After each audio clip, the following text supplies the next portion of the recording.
अगर आपको बार बार 11-11 दिख रहा है तो हो सकता है यह वीडियो आपके लिए सिर्फ एक वीडियो न हो। दिलचस्प बात यह है कि बहुत लोग इसे ठीक उसी समय नोटिस करते हैं जब उनके लाइफ में कोई बड़ा चेंज होने वाला होता है। अगले कुछ मिनटों में हम 11-11 को सिर्फ एक एंजल नंबर की तरह नहीं बल्कि एक ऐसे एक्सपीरियंस की तरह समझने वाले हैं जो अक्सर लोगों की लाइफ के सबसे कंफ्यूजिंग या ट्रांसफॉर्मेटिव फेज में दिखाई देता है। इस वीडियो में हम समझेंगे कि आखिर 11-11 को लोग इतना पावरफुल क्यों मानते हैं, न्यूमरोलॉजी इसके बारे में क्या कहती है, साइकोलॉजी इसे कैसे एक्सप्लेन करती है, लव और रिलेशनशिप से इसका क्या कनेक्शन हो सकता है, करियर और लाइफ डायरेक्शन के मूवमेंट्स में ये क्यों दिखाई देता है, मैनिफेस्टेशन में इसका क्या रोल माना जाता है, और सबसे इम्पोर्टेंट, जब भी आपको 11-11 दिखे तब आपको एग्जैक्टली क्या करना चाहिए ताकि मूवमेंट सिर्फ एक नंबर बनकर न रह जाए बल्कि आपकी लाइफ में अवेयरनेस और क्लैरिटी का एक डोरवे बन सके। और इस वीडियो के बीच में मैं आपको 11-11 से जुड़ी कुछ ऐसी बातें बताने वाला हूँ जिन्हें जानने के बाद शायद आप इस नंबर को पहले की तरह कभी नहीं देखेंगे। आपका 11-11 को देखने का नजरिया पूरी तरह से चेंज हो जाएगा। कई लोग रिपीटिंग नंबर्स को सिर्फ स्पिरिचुअल मिस्ट्री की तरह देखते हैं जबकि कुछ लोग इसे माइंड का पैटर्न मानते हैं। सच ये है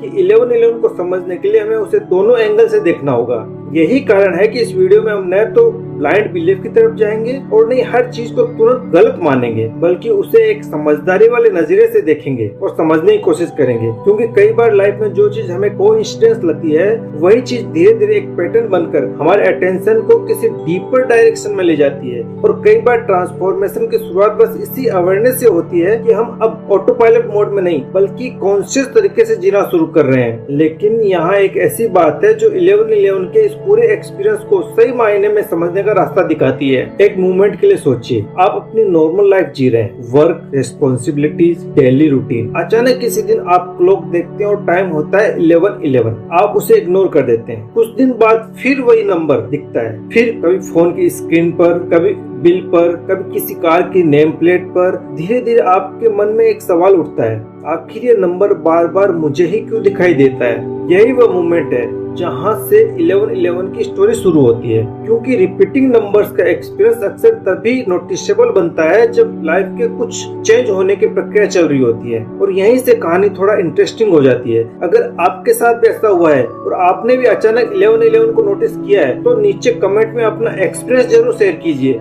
मैं जानना चाहूंगा कि उस समय आपकी लाइफ में क्या चल रहा था। सबसे पहले यह समझना होगा कि 11-11 को अलग अलग लोग इसे अपने तरीके से कैसे समझते हैं। किसी के लिए एंजल नंबर है, किसी के लिए सिंक्रोनोसिटी, किसी के लिए मैनिफेस्टेशन सिग्नल और किसी के लिए सिर्फ माइंड का पैटर्न है। लेकिन इसे समझने का तरीका चाहे जो भी हो, एक चीज लगभग हर एक्सपीरियंस में कॉमन होती है। जब भी 11-11 दिखाई देता है मन कुछ सेकंड्स के लिए ठहर जाता है। ऐसा लगता है जैसे किसी ने क्वाइटली आपका ध्यान खींच लिया हो। यह पॉज बहुत छोटा होता है लेकिन कई बार लाइफ के सबसे बड़े शिफ्ट ऐसे ही मोमेंट से शुरू होते हैं। यहीं से रिपीटिंग नंबर्स के साइकोलॉजिकल और स्पिरिचुअल दोनों एंगल इंटरेस्टिंग हो जाते हैं। क्योंकि human mind naturally patterns notice करता है। जब भी कोई सिंबल या नंबर हमारे पैटर्न्स में बार बार आता है हमारा ब्रेन उसे इग्नोर नहीं कर पाता। और जब ये पैटर्न लाइफ के इमोशनल, कंफ्यूजिंग या ट्रांसफॉर्मेटिव फेज के दौरान दिखाई देने लगे तब उसका इम्पैक्ट और भी गहरा महसूस होता है। इसलिए बहुत से लोग 11-11 को अवेयरनेस ट्रिगर मानते हैं, ऐसा मूवमेंट जो हमारी कॉन्शियस हैबिट से बाहर लाकर प्रेजेंट मूवमेंट में खड़ा कर देता है। और यहीं से इस कहानी में साइकोलॉजी का एंगल शुरू होता है। अब यहाँ एक बहुत इंपॉर्टेंट पॉइंट समझना जरूरी है। 11-11 को समझने के लिए हमें सिर्फ स्पिरिचुअल नजरिए पर ही नहीं रुकना चाहिए, हमें यह भी देखना चाहिए कि ह्यूमन साइकोलॉजी कैसे काम करती है और क्यों कुछ नंबर्स हमें खास फेज में दिखाई देने लगते हैं। क्योंकि कभी कभी जो चीज हमें कॉस्मिक सिग्नल लगती है उसका एक इंटरेस्टिंग साइकोलॉजिकल एक्सप्लेनेशन भी होता है। लेकिन इसका मतलब यह नहीं है कि उसका एक्सपीरियंस मीनिंगलेस है। कई बार साइकोलॉजी और स्पिरिचुअलिटी दोनों मिलकर एक ही एक्सपीरियंस के अलग अलग लेयर्स को एक्सप्लेन करते हैं। यही कारण है कि इस वीडियो में हम पहले साइकोलॉजी का एंगल समझेंगे, फिर न्यूमरोलॉजी और फिर स्पिरिचुअल मीनिंग की तरफ बढ़ेंगे। उसके बाद हम रिलेशनशिप, करियर डिसीजन और मैनिफेस्टेशन जैसे रियल लाइफ एरियाज में 11-11 के इस एक्सपीरियंस को समझने की कोशिश करेंगे। और अंत में हम एक सिंपल मेथड भी समझेंगे जिसे आप हर बार 11-11 देखने पर यूज कर सकते हैं ताकि ये मोमेंट सिर्फ क्यूरियोसिटी न बने बल्कि अवेयरनेस और एक्शन में बदल सके। और सच कहें तो यहीं से 11-11 का प्रैक्टिकल एंगल शुरू होता है। अब अगला सवाल ये है कि आखिर रिपीटिंग नंबर्स दिखाई क्यों देते हैं? क्या ये सिर्फ माइंड का एक पैटर्न है या इसके पीछे कोई डीपर सिंक्रोनिसिटी भी हो सकती है? इस सवाल का जवाब समझने के लिए हमें सबसे पहले ह्यूमन ब्रेन के एक इंटरेस्टिंग सिस्टम को समझना होगा, जो डिसाइड करता है कि आपकी आंखें क्या नोटिस करे और क्या इग्नोर करे। यही सिस्टम इस एक्सपीरियंस की सबसे इंटरेस्टिंग कड़ी बन जाता है और यहीं से बात हमें एक बहुत इंटरेस्टिंग डायरेक्शन में ले जाती है, ह्यूमन साइकोलॉजी की तरफ। अब बात करते हैं उस साइकोलॉजिकल एंगल की जिसे समझे बिना 11-11 के एक्सपीरियंस को पूरी तरह समझना मुश्किल है। हमारे दिमाग में एक बहुत इंटरेस्टिंग सिस्टम होता है जिसे RAS कहते हैं। RAS मतलब रेक्टिकुलर एक्टिवेटिंग सिस्टम, और सच कहें तो ये वही सिस्टम है जो समझाता है कि 11-11 हमें बार बार क्यों दिखाई देता है। RAS बेसिकली ये डिसाइड करता है कि आपकी आंखें और आपका अटेंशन किन चीजों पर फोकस करेंगे और किन चीजों को कम्प्लीटली इग्नोर कर देंगे। आप इमेजिन कीजिए कि अगर आपका ब्रेन हर छोटी बड़ी इंफॉर्मेशन को बराबर इंपॉर्टेंस देने लगे तो हम 1 मिनट भी नॉर्मल लाइफ नहीं जी पाएंगे, क्योंकि हर सेकंड हमारे आसपास लाखों विजुअल और ऑडिटरी सिग्नल्स मौजूद होते हैं। इसलिए ब्रेन एक फिल्टर की तरह काम करता है और सिर्फ उन्हीं चीजों को हाईलाइट करता है जिनसे आपका अटेंशन इमोशनली या मेंटली जुड़ जाता है। यही रीजन है कि जब भी कोई चीज आपके माइंड में इम्पोर्टेंस ले लेती है, आप उसे हर जगह नोटिस करने लगते हैं। जैसे अगर आपने हाल ही में कोई नई गाड़ी के बारे में सोचना शुरू किया तो अचानक आपको वही गाड़ी का मॉडल हर जगह पर दिखाई देने लगता है। इसका मतलब ये नहीं है कि अचानक दुनिया में वह गाड़ी बढ़ गई है, बल्कि आपका ब्रेन उसे रिकॉग्नाइज करने लगा है। बिल्कुल इसी तरह जब 11-11 पहली बार आपके अटेंशन में आता है तो आपका ब्रेन उस पैटर्न को पहचान लेता है और फिर जब भी पैटर्न आपके सामने आता है आपका अटेंशन तुरंत उस पर चला जाता है और यह पूरी प्रोसेस सबकॉन्शियस लेवल पर होती है। लेकिन यहाँ एक सवाल उठता है, अगर यह सिर्फ ब्रेन का पैटर्न ही है तो फिर इतने लोग उसे लाइफ के टर्निंग पॉइंट के समय क्यों नोटिस करते हैं? यही वजह है कि कई लोगों को लगता है जैसे ये नंबर उन्हें हर जगह फॉलो कर रहा है। लेकिन बात यहीं पे खत्म नहीं होती। असल में यहीं से ये और भी इंटरेस्टिंग हो जाती है, क्योंकि क्वेश्चन ये नहीं है कि आपका ब्रेन पैटर्न नोटिस क्यों करता है। क्वेश्चन ये है कुछ फेज में वही पैटर्न इमोशनली इतना पावरफुली क्यों महसूस होता है। बहुत से लोग नोटिस करते हैं कि 11-11 उस समय ज्यादा दिखाई देता है जब उनकी लाइफ में कोई इमोशनल ट्रांजैक्शन चल रहा होता है, कभी रिलेशनशिप फेज में, कभी करियर डिसीजन के समय, कभी पर्सनल ट्रांसफॉर्मेशन के दौरान। ऐसे मोमेंट में हमारा माइंड पहले ही आंसर ढूंढने की स्टेट में होता है, इसलिए कोई भी रिपीटिंग सिंबल हमें ज्यादा मीनिंगफुल लगने लगता है और यहीं से ये एक्सपीरियंस सिर्फ नंबर नहीं बल्कि एक मीनिंगफुल मैसेज जैसा महसूस होने लगता है। यही वह जगह है जहाँ साइकोलॉजी के साथ साथ स्पिरिचुअलिटी की डिस्कशन भी शुरू होती है, क्योंकि कई स्पिरिचुअल ट्रेडिशंस इस एक्सपीरियंस को सिर्फ माइंड पैटर्न नहीं मानते बल्कि उसे सिंक्रोनिसिटी का एग्जाम्पल कहते हैं।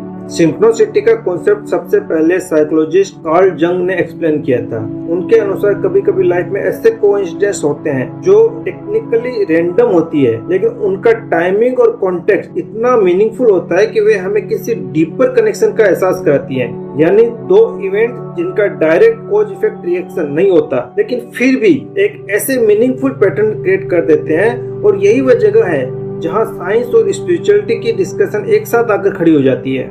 कई लोग 11-11 को सिंक्रोनिसिटी कहते हैं, तो इसका मतलब यही होता है कि यह नंबर सिर्फ क्लॉक या टाइम नहीं रह जाता, बल्कि वह एक अवेयरनेस सिग्नल बन जाता है। ऐसा सिग्नल जो आपको कुछ सेकंड्स के लिए पॉज करने पर मजबूर करता है। कई लोगों के लिए पॉज बहुत पावरफुल होता है, क्योंकि डेली लाइफ में हम अक्सर ऑटो पायलट मोड में जीते रहते हैं। हम काम करते रहते हैं, सोचते रहते हैं, रिएक्ट करते रहते हैं, लेकिन बहुत कम मोमेंट ऐसे आते हैं जब हम सच में रुक कर खुद को ऑब्जर्व करते हैं। और शायद यही वजह है कि 11-11 का मोमेंट कई लोगों के लिए एक ऐसा पल बन जाता है जब मन कुछ सेकंड्स के लिए शांत हो जाता है। अब अगर न्यूमरोलॉजी के पर्सपेक्टिव से देखें तो वहाँ भी नंबर 1 को बहुत इंटरेस्टिंग सिंबल माना जाता है। न्यूमरोलॉजी में नंबर 1 को बिगिनिंग, आइडेंटिटी, लीडरशिप और क्रिएशन की एनर्जी से जोड़ा जाता है। ये उस फर्स्ट स्टेप की एनर्जी है जहाँ कुछ नया शुरू होता है। अब इमेजिन कीजिए कि वही नंबर एक बार नहीं बल्कि 4 बार सामने आए 1111 के रूप में। न्यूमरोलॉजी में उसे कई लोग एम्प्लीफिकेशन पैटर्न मानते हैं, यानी एक ऐसी एनर्जी जो रिमाइंडर के रूप में हमें याद दिलाती है कि हमारा ध्यान और हमारे विचार किस दिशा में जा रहे हैं। और शायद यही वजह है कि बहुत से लोग 11-11 को लाइफ का टर्निंग पॉइंट संकेत मानते हैं। बहुत सारे न्यूमरोलॉजिस्ट का मानना है कि 1111 का अपीयरेंस हमें ये याद दिलाता है कि लाइफ में क्रिएशन प्रोसेस हमेशा थॉट से शुरू होता है। इसका मतलब ये नहीं है कि सिर्फ सोचने से सब कुछ मैजिकली चेंज हो जाएगा, बल्कि हमारी अवेयरनेस ही हमारे डिसीजन और एक्शंस को शेप देती है। जब भी 1111 दिखाई देता है, कुछ लोग उसे उसी रीजन से अवेयरनेस मिरर मानते हैं। ऐसा मोमेंट जहां आप अपने आप से पूछ सकते हैं कि अभी इस समय मेरे भीतर क्या चल रहा है। इसी कारण कई लोग 1111 को न्यू बिगिनिंग्स का सिंबल भी मानते हैं, खासकर तब जब कोई व्यक्ति लाइफ में कंफ्यूजन, ट्रांसफॉर्मेशन या पर्सनल ग्रोथ के फेज से गुजर रहा हो। ऐसे समय में रिपीटिंग नंबर्स कई लोगों को ये फील कराते हैं कि लाइफ उन्हें पॉज देकर खुद को देखने का मौका दे रही है। ये जरूरी नहीं है कि हर बार इसके पीछे कोई कॉस्मिक मैसेज हो, लेकिन कई बार ये एक्सपीरियंस इतना मीनिंगफुल महसूस होता है कि लोग उसे अपने इनर जर्नी का हिस्सा मानने लगते हैं। और शायद यही कारण है कि 1111 का एक्सपीरियंस कई लोगों के लिए इतना पर्सनल महसूस होता है। यहीं से 1111 की डिस्कशन और भी इंटरेस्टिंग हो जाती है, क्योंकि अब ये सिर्फ साइकोलॉजी या न्यूमरोलॉजी तक सीमित नहीं रहती। धीरे धीरे क्वेश्चन लाइफ के प्रैक्टिकल एरिया तक पहुंचता है, जैसे रिलेशनशिप लाइफ में इसका क्या मीनिंग हो सकता है, करियर डिसीजन के दौरान लोग इसे क्यों नोटिस करते हैं, और मैनिफेस्टेशन या इंटेंशन सेटिंग के साथ इसे कैसे जोड़ा जाता है। यही वे एरियाज हैं जहां रिपीटिंग नंबर्स का एक्सपीरियंस कई लोगों के लिए डीपली पर्सनल बन जाता है। और शायद यही रीजन है कि 1111 को लेकर इतनी क्यूरियोसिटी होती है, क्योंकि जब कोई सिंबल हमारी लाइफ के इमोशनल मोमेंट्स के साथ जुड़ जाता है तो वह सिर्फ इंफॉर्मेशन नहीं रह जाती, बल्कि एक्सपीरियंस बन जाता है। और एक्सपीरियंस हमेशा थ्योरी से ज्यादा पावरफुल होता है। कहानी का सबसे इंटरेस्टिंग हिस्सा भी बाकी है, क्योंकि कई लोगों के लिए 1111 का सबसे पावरफुल कनेक्शन उनके रिलेशनशिप और लाइफ डिसीजन के साथ जुड़ा हुआ महसूस होता है। इसलिए अब हम उसी एक्सपीरियंस के प्रैक्टिकल साइड की बात करेंगे। हम समझेंगे कि लव और रिलेशनशिप के फेज में लोग 1111 को क्यों नोटिस करते हैं, सोलमेट और ट्विन फ्लेम डिस्कशन इससे कैसे जुड़ जाता है, और यह भी कि इमोशनल अटेंशन और स्पिरिचुअल कनेक्शन के बीच डिफरेंस कैसे समझा जा सकता है। और यहीं से कहानी का सबसे इंटरेस्टिंग इमोशनल एंगल शुरू होने वाला है। और अगर आपको अभी तक ये डिस्कशन इंटरेस्टिंग लग रहा है तो वीडियो को लाइक जरूर कीजिए। इससे मुझे पता चलेगा कि आपको ऐसे टॉपिक पर वीडियो पसंद आते हैं। अब अगर हम 1111 के एक्सपीरियंस को थोड़ा और प्रैक्टिकल एंगल से देखें तो एक एरिया ऐसा है जहाँ लोग इसे सबसे ज्यादा नोटिस करते हैं, और वो है रिलेशनशिप। बहुत से लोग बताते हैं कि जब उनके लाइफ में कोई इमोशनल टर्निंग पॉइंट चल रहा होता है तभी उन्हें 1111 बार बार दिखाई देने लगता है। कभी ये फेज किसी नए कनेक्शन के शुरू होने का होता है, कभी किसी पुराने रिलेशनशिप के टूटने या बदलने का, और कभी ऐसा समय होता है जब इंसान अपने ही इमोशंस को समझने की कोशिश कर रहा होता है। ऐसे मोमेंट्स में रिपीटिंग नंबर्स कई लोगों को सिर्फ क्यूरियोसिटी नहीं देते, बल्कि उन्हें अपनी फीलिंग्स को ऑब्जर्व करने का एक मौका भी देते हैं। और शायद यही वजह है कि बहुत से लोगों को 1111 का एक्सपीरियंस उनकी इमोशनल लाइफ से जुड़ा हुआ महसूस होता है। यही कारण है कि स्पिरिचुअलिटी की दुनिया में 1111 को कई बार सोलमेट या ट्विन फ्लेम डिस्कशन से जोड़ा जाता है। इस डिस्कशन का एक साइकोलॉजिकल रीजन भी है। जब हम किसी डीप इमोशनल कनेक्शन के बारे में सोचते हैं तो हमारा माइंड नेचुरली पैटर्न और सिंबल को ज्यादा मीनिंगफुल तरीके से इंटरप्रेट करने लगता है। अगर इसी फेज में हमें कोई रिपीटिंग नंबर दिखाई दे जाए तो हम उसे उस इमोशनल स्टोरी का हिस्सा मानने लगते हैं। कई स्पिरिचुअल ट्रेडिशंस में 1111 की सिमेट्री को दो एनर्जीज के अलाइनमेंट का सिंबल भी माना जाता है, जैसे दो पाथ या दो सोल एक दूसरे को मिरर कर रहे हो। और यही वह वजह है जहां बहुत से लोगों को लगता है कि ये नंबर सिर्फ कोइंसिडेंट नहीं बल्कि एक मीनिंगफुल साइन है। लेकिन यहाँ एक बहुत इंपॉर्टेंट क्लियरिटी जरूरी है। हर स्ट्रॉन्ग अट्रैक्शन सोलमेट नहीं होता और हर इंटेंस रिलेशनशिप ट्विन फ्लेम नहीं होता। कई बार इमोशनल इंटेंसिटी हमें महसूस करा देती है कि कोई कनेक्शन डेस्टिनी से है, जबकि वास्तव में वह कनेक्शन हमें सिर्फ एक लेसन सिखाने के लिए आया होता है। इसलिए 1111 का हेल्दी इंटरप्रिटेशन यही है कि आपको रिलेशनशिप के बारे में ऑनेस्टली सोचने का मौका देता है। अगर ये नंबर आपको उस फेज में दिखाई दे रहा है जब आप किसी रिलेशनशिप के बारे में कंफ्यूज्ड हैं, तो शायद ये मोमेंट आपको पोज लेकर ये पूछने के लिए कह रहा है, क्या ये कनेक्शन सच में ग्रोथ दे रहा है या सिर्फ इमोशनल अटैचमेंट बनकर रह गया है। और कई बार यही छोटा सा सवाल लाइफ की एक बड़ी क्लैरिटी दे जाता है। इसी तरह 1111 का एक्सपीरियंस सिर्फ रिलेशनशिप तक सीमित नहीं रहता। बहुत से लोग इसे अपने करियर या लाइफ पर्पस के फेज में भी नोटिस करते हैं, खासकर तब जब वे लाइफ डायरेक्शन के बारे में सोच रहे होते हैं। कई लोगों ने बताया कि जब वे जॉब चेंज के बारे में सोच रहे थे, जब वे किसी नए प्रोजेक्ट या बिजनेस आइडिया को लेकर अनश्योर थे, या जब वे यह डिसाइड करने के लिए कोशिश कर रहे थे कि लाइफ में आगे किस डायरेक्शन में जाना है, उसी दौरान उन्हें 1111 बार बार दिखाई देने लगा। ये जरूरी नहीं कि नंबर खुद डिसीजन ले आए, लेकिन ये मूवमेंट कई बार इंसान को अपने इनर वॉइस की तरफ देखने के लिए प्रेरित कर देता है और यहीं से 1111 का एक्सपीरियंस कई लोगों के लिए लाइफ डायरेक्शन से जुड़ाव महसूस होने लगता है, क्योंकि लाइफ के ट्रांजैक्शन अक्सर कंफ्यूजन से भरे होते हैं। जब हम एक फेज से दूसरे फेज में जा रहे होते हैं तो सर्टेनिटी कम और क्वेश्चन ज्यादा होते हैं। ऐसे समय में कोई भी सिंबल या रिपीटिंग पैटर्न हमें फील करा सकता है कि लाइफ हमें पोज लेकर सोचने का मौका दे रही है। कई लोग 1111 को इसी रीजन से अवेयरनेस सिग्नल मानते हैं। ये नंबर मानो क्वाइटली पूछता है कि अगर आपके भीतर कोई कॉल बार बार उठ रहा है तो क्या आप उसे सीरियसली सुनने के लिए तैयार हैं? यही कारण है कि 1111 को कई बार पर्सनल अवेकनिंग के फेज से भी जोड़ा जाता है। अवेकनिंग का मतलब हमेशा ड्रामेटिक स्पिरिचुअल एक्सपीरियंस नहीं होता।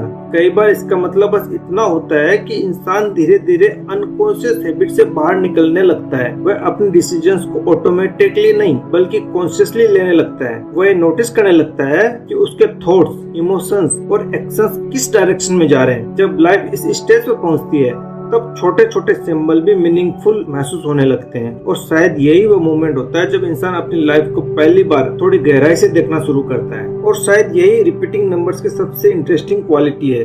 वे हमें फोर्स नहीं करते, वे हमें कंट्रोल नहीं करते, लेकिन वे हमारा अटेंशन क्वाइटली खींच लेते हैं। वे हमें कुछ सेकंड्स के लिए रुकने पर मजबूर कर देते हैं और कई बार लाइफ में क्लैरिटी पाने के लिए बस इतना ही काफी होता है। एक ऐसा मोमेंट जहां हम बिना डिस्ट्रैक्शन के खुद को देख सकें।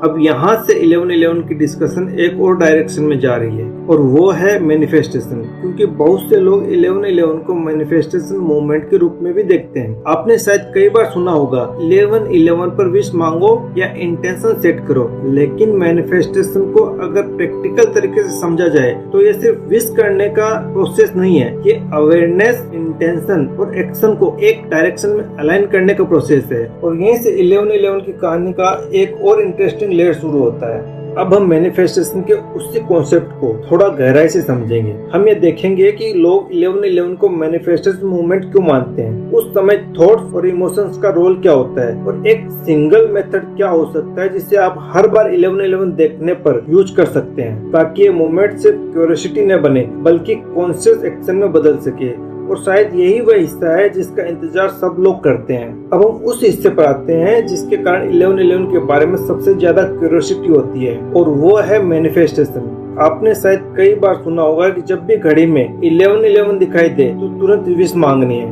बहुत लोग उसे लकी मोमेंट मानते हैं, कुछ लोग उसे यूनिवर्स का सिग्नल मानते हैं और कुछ लोग उसे इंटेंशन सेटिंग का परफेक्ट टाइम मानते हैं। लेकिन अगर मैनिफेस्टेशन को थोड़ा प्रैक्टिकल तरीके से देखा जाए तो ये सिर्फ विश मांगने का प्रोसेस नहीं है। मैनिफेस्टेशन का असली मतलब सिर्फ इच्छा करना नहीं है, बल्कि अपनी अवेयरनेस, थॉट्स और एक्शन को एक ही डायरेक्शन में अलाइन करना है। और शायद यही वो पॉइंट है जहां बहुत से लोग मैनिफेस्टेशन को गलत समझ लेते हैं। जब लोग कहते हैं कि 1111 मैनिफेस्टेशन का मूवमेंट होता है तो इसका मतलब ये नहीं होता कि उस सेकंड में कोई मैजिकल पोर्टल खुल रहा है। असल में उस मोमेंट की पावर अवेयरनेस में छिपी होती है। जब भी कोई रिपीटिंग नंबर हमें दिखाई देता है, हमारा अटेंशन अचानक प्रेजेंट मूवमेंट में आ जाता है। कुछ सेकंड के लिए हम अपने थॉट्स को नोटिस करते हैं। यही वो मूवमेंट होता है जहां इंटेंशन कॉन्शियसली सेट की जा सकती है। इसलिए बहुत से लोग 1111 को रिमाइंडर की तरह यूज करते हैं। ऐसा रिमाइंडर जो हमें ये पूछने का मौका देता है कि अब इस समय हमारे माइंड में कौन सी थॉट चल रही है और हम अपनी एनर्जी किस डायरेक्शन में ले जाना चाहते हैं। कई बार यही छोटा सा पॉज हमारी सोच को पूरी तरह बदल सकता है।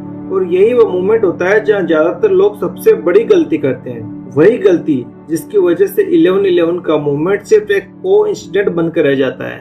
अगर आप इसे प्रैक्टिकल तरीके से यूज करना चाहें तो एक सिंपल मेथड अपनाया जा सकता है। जब भी आपको 1111 दिखाई दे, सबसे पहले कुछ सेकंड के लिए पॉज कीजिए। जल्दी जल्दी कोई विश मांगने के बजाय डीप ब्रेथ लीजिए और अपने माइंड को थोड़ा काम होने दीजिए। उसके बाद अपने आप से पूछिए, इस समय आपके अंदर कौन सी डोमिनेटिंग फीलिंग चल रही है? क्या आप एक्साइटेड हैं, कंफ्यूज्ड हैं, होपफुल हैं या किसी डिसीजन के बारे में सोच रहे हैं? जब ये क्लियरिटी मिल जाए तो अपने मन में एक क्लियर इंटेंशन सेट कीजिए। इंटेंशन हमेशा प्रेजेंट टेंस में होना चाहिए, जैसे कि आप उसी डायरेक्शन में ऑलरेडी मूव कर रहे हैं। यह प्रोसेस माइंड को रैंडम थिंकिंग से निकालकर कॉन्शियस थिंकिंग में ले जाता है। और यहीं से मैनिफेस्टेशन सिर्फ विश नहीं बल्कि कॉन्शियस चॉइस बन जाता है। लेकिन यहाँ एक बहुत इंपॉर्टेंट स्टेप और भी है जिसे अक्सर लोग इग्नोर कर देते हैं। इंटेंशन के बाद एक्शन जरूरी है। अगर 11/11 देखने के बाद आप सिर्फ विश करके आगे बढ़ जाते हैं तो मूवमेंट जल्दी भूल जाता है। लेकिन अगर आप उसी इंटेंशन से जुड़ा हुआ एक छोटा सा प्रैक्टिकल स्टेप लेते हैं तो वही मूवमेंट मीनिंगफुल बन जाता है। उदाहरण के लिए, अगर आपका इंटेंशन करियर क्लियरिटी से जुड़ा है तो आप उसी दिन अपने गोल के बारे में लिख सकते हैं। अगर इंटेंशन इमोशनल हीलिंग से जुड़ा है तो आप जर्नलिंग या सेल्फ रिफ्लेक्शन कर सकते हैं। अगर इंटेंशन किसी रिलेशनशिप डिसीजन से जुड़ा है तो आप ऑनेस्टली अपने फीलिंग्स को समझने की कोशिश कर सकते हैं। इस तरह 11/11 एक पैसिव साइन नहीं, ट्रिगर बन जाता है। और शायद यही वजह है जहाँ बहुत से लोग एक्चुअली एक्शन लेते हैं। लेकिन यहाँ एक कॉमन मिस्टेक भी होती है जिसे समझना बहुत जरूरी है। कई लोग रिपीटिंग नंबर्स को इतना सीरियसली लेने लगते हैं कि वे हर जगह साइंस ढूंढने लगते हैं। वे बार बार क्लॉक देखते हैं, हर नंबर पैटर्न को कॉस्मिक मैसेज मानने लगते हैं और धीरे धीरे उनका फोकस रियल लाइफ एक्शन से हटकर सिर्फ सिग्नल पर चला जाता है। ये हेल्दी स्पिरिचुअलिटी नहीं है। स्पिरिचुअलिटी का पर्पस डिपेंडेंस बनना नहीं, अवेयरनेस बढ़ाना है। अगर कोई सिंबल आपको जागरूक बना रहा है तो वो यूजफुल है, लेकिन अगर वही सिंबल आपको रियलिटी से दूर ले जा रहा है तो उल्टा इफेक्ट पैदा कर सकता है। और यहीं से ऑब्सेशन शुरू हो जाता है जो स्पिरिचुअलिटी का असली उद्देश्य नहीं है। इसलिए 11/11 को लेकर सबसे बैलेंस्ड अप्रोच यही है कि इसे ऑब्सेशन न बनाया जाए। अगर ये नंबर नेचुरली दिखाई देता है तो उसे ऑब्जर्व कीजिए और उस मूवमेंट को अवेयरनेस के लिए यूज कीजिए, लेकिन उसे फोर्स करने की कोशिश मत कीजिए। लाइफ का हर आंसर नंबर्स में नहीं छिपा होता। कई बार आंसर्स हमारे अंदर पहले से मौजूद होते हैं और रिपीटिंग नंबर सिर्फ हमें ये इतना याद दिलाते हैं कि हमें थोड़ा रुककर खुद को सुनना चाहिए। और शायद यही इस पूरे एक्सपीरियंस की सबसे सिंपल लेकिन सबसे गहरी बात है। यही रीजन है कि बहुत से लोग 11/11 को स्पिरिचुअल अवेकनिंग के छोटे छोटे रिमाइंडर की तरह देखते हैं। यह कोई ड्रामेटिक सुपरनेचुरल इवेंट नहीं होता। कई बार यह सिर्फ इतना होता है कि लाइफ हमें धीरे धीरे कॉन्शियस बना रही होती है। हम अपने थॉट्स को नोटिस करना सीख रहे होते हैं, अपने डिसीजन को ज्यादा अवेयरनेस के साथ लेना शुरू कर रहे होते हैं और अपने एक्शंस को उस डायरेक्शन में ले जा रहे होते हैं जो हमारे इनर वैल्यूज से मैच करती है। और शायद यही वह मोमेंट होता है जब इंसान अपनी लाइफ को नए नजरिए से देखना शुरू करता है। और शायद यही 11/11 का सबसे प्रैक्टिकल मीनिंग भी है। ये नंबर हमें कंट्रोल करने नहीं आता, ये हमें डराने के लिए नहीं आता, बल्कि ये हमें पोज देना सिखाता है। एक ऐसा पोज जहां हम अपने थॉट्स को देख सकें, अपने इंटेंशंस को क्लियर कर सकें और फिर अपनी लाइफ को थोड़ा ज्यादा कॉन्शियसली भी जी सकें। अब इस पूरी डिस्कशन के बाद एक आखिरी सवाल रह जाता है। अगर 11/11 सिर्फ एक नंबर नहीं बल्कि अवेयरनेस का रिमाइंडर है तो क्या इसका कोई डीपर पर्सनल मीनिंग भी हो सकता है? क्या ये नंबर हमें सिर्फ पॉज करने के लिए कहता है या कभी कभी ये हमें लाइफ के किसी बड़े चेंज के लिए भी प्रिपेयर करता है? और यही वह हिस्सा है जहाँ इस पूरी कहानी का सबसे गहरा मीनिंग सामने आता है। और अगर आपको ऐसे डीप स्पिरिचुअल टॉपिक समझना पसंद है तो चैनल को सब्सक्राइब जरूर करिए, क्योंकि इस चैनल पर हम स्पिरिचुअलिटी को मिस्ट्री की तरह नहीं बल्कि क्लैरिटी की तरह समझते हैं। अब इस पूरी डिस्कशन के बाद एक और इंटरेस्टिंग एंगल सामने आता है जिससे बहुत से लोग पर्सनल एक्सपीरियंस में महसूस करते हैं, और वो है इमोशनल हीलिंग का एंगल। कई लोगों ने बताया है कि जब वे लाइफ के किसी डिफिकल्ट फेज से गुजर रहे थे, जैसे हार्ट ब्रेक, लोनलीनेस, लॉस या आइडेंटिटी कंफ्यूजन, उसी समय उन्हें रिपीटिंग नंबर्स दिखाई देने लगे। यह जरूरी नहीं कि हर बार उनके पीछे कोई सुपरनेचुरल एक्सपीरियंस हो, लेकिन उस मोमेंट में ये एक्सपीरियंस कई लोगों को एक इमोशनल सपोर्ट की तरह महसूस होता है, जैसे लाइफ उन्हें क्वाइटली बता रही हो कि जर्नी अभी खत्म नहीं हुई है और अवेयरनेस की एक नई लेयर खुलने वाली है। और शायद यही वजह है कि कई लोगों के लिए 11/11 सिर्फ एक नंबर नहीं बल्कि एक इमोशनल सिग्नल बन जाता है। यही रीजन है कि रिपीटिंग नंबर्स लोगों को इतने पर्सनल लगते हैं, क्योंकि वे अक्सर उस फेज में दिखाई देते हैं जब इंसान पहले से अपनी लाइफ क्वेश्चंस के बारे में सोच रहा होता है।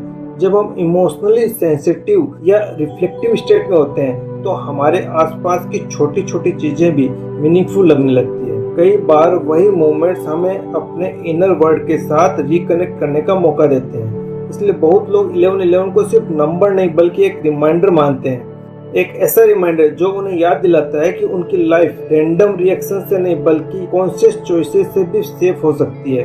और शायद यही वो मोमेंट होता है जब इंसान पहली बार अपने थॉट्स को थोड़ी गहराई में देखना शुरू करता है। अगर थोड़ा साइकोलॉजिकल पर्सपेक्टिव से देखें तो 11/11 का सबसे इंटरेस्टिंग मीनिंग शायद यही है कि ये हमें पॉज करना सिखाता है। मॉडर्न लाइफ में हम इतनी जल्दी में जीते हैं कि हमें खुद को ऑब्जर्व करने का मौका ही नहीं मिलता।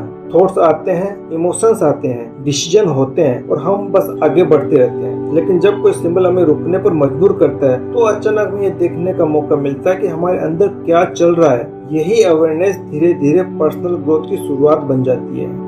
शायद इसलिए बहुत लोग 11/11 को अवेकनिंग मूवमेंट कहते हैं। अवेकनिंग का मतलब हमेशा मिस्टिकल एक्सपीरियंस नहीं होता। कई बार इसका मतलब सिर्फ इतना होता है कि हम अपनी लाइफ को थोड़ा ज्यादा कॉन्शियस तरीके से देखने लगते हैं। हम अपने पैटर्न्स को पहचानना शुरू करते हैं, अपने थॉट्स को ऑब्जर्व करना सीखते हैं और धीरे धीरे ये समझने लगते हैं कि हमारी अटेंशन कहाँ जा रही है। जब ये अवेयरनेस बढ़ती है तो लाइफ के डिसीजंस भी अलग तरीके से होने लगते हैं और शायद यही वह सब्टल चेंज होता है जो धीरे धीरे पूरी लाइफ डायरेक्शन बदल सकता है। और यही वह वजह है जहाँ रिपीटिंग नंबर्स की रियल वैल्यू दिखाई देती है। वे हमें कंट्रोल नहीं करते, वे हमें कोई फिक्स्ड डेस्टिनी नहीं बताते हैं, लेकिन वे हमें इतना जरूर याद दिलाते हैं कि हमारी अटेंशन पावरफुल है। जिस चीज पर हम बार बार ध्यान देते हैं वही धीरे धीरे हमारी लाइफ एक्सपीरियंस को शेप करने लगती है। इसलिए अगर 11/11 आपको बार बार दिखाई देता है तो हो सकता है उसका सबसे प्रैक्टिकल मीनिंग यही हो कि लाइफ आपको पोज लेकर यह देखने का मौका दे रही है कि आप अपने थॉट्स, इमोशंस और एक्शंस को किस डायरेक्शन में ले जाना चाहते हैं। और कई बार ये छोटा सा पोज लाइफ की सबसे बड़ी क्लैरिटी दे देता है। अब एक बार फिर इमेजिन कीजिए, अगली बार जब आप क्लॉक देखेंगे, टाइम होगा 11/11, उस मोमेंट में आप क्या करेंगे?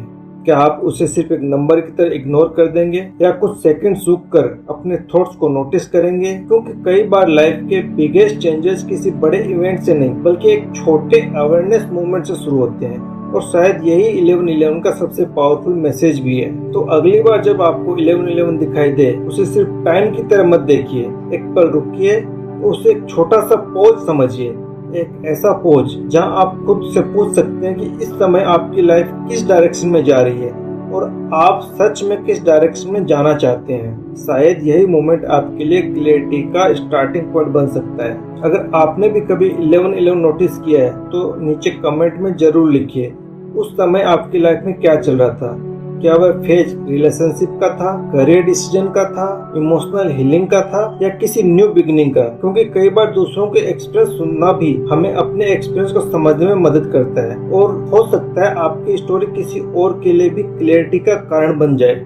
और अगर आपको स्पिरिचुअलिटी, अवेयरनेस और लाइफ पैटर्न जैसे टॉपिक्स इंटरेस्टिंग लगते हैं तो इस चैनल को सब्सक्राइब करना मत भूलिए, क्योंकि अगले वीडियो में हम बात करने वाले हैं एक और इंटरेस्टिंग रिपीटिंग नंबर के बारे में, 2222 के बारे में। बहुत लोग मानते हैं कि 2222 बैलेंस, रिलेशनशिप, ट्रस्ट और डिवाइन टाइमिंग से जुड़ा हुआ नंबर है। कई लोगों के लिए इसका मैसेज 11/11 से भी ज्यादा पर्सनल महसूस होता है। इसलिए अगर आपने कभी 2222 नोटिस किया है तो अगली वीडियो आपके लिए और भी इंटरेस्टिंग हो सकती है। और सच कहें तो 2222 की कहानी 11/11 से भी ज्यादा सरप्राइजिंग हो सकती है।